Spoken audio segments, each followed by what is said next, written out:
আজকে আমরা কোথায় এসেছি? সিমলা পার্ক। আর আমাদের ব্রাইড কোথাকার? কত কিলোমিটার দূরে?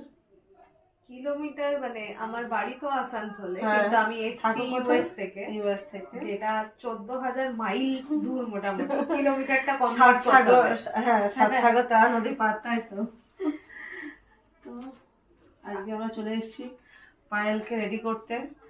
ও আমাকে ফার্স্ট টাইম ফোন করেছিল যে দিদি, আমি ফোন না মেসেজ করেছিলাম দিয়ে, তারপরে আমি বললাম তুমি কোথা থেকে বলছো, তখন ও বললো দিদি আমার তো এখানে কল, আমি কি কল করতে পারি, আমি জিজ্ঞেস করেছিলাম। তাই তো দিদি আমার তো এটাতে কল হবে না, হোয়াটসঅ্যাপে করতে হবে। তখন আমি বুঝতে পারলাম যে ও বাইরে থাকে। তো আজকে আমার bride, special bride, American bride না বিদেশি ব্রাইড, কি বলবো। তো তুমি বলো তোমার, আমার সাথে কথা বলে, আমার সাথে ইয়ে করে কি? আমার শুরু থেকেই শাহানার সাথে কথা বলে খুবই ভালো লেগেছে, খুবই ফ্রেন্ডলি।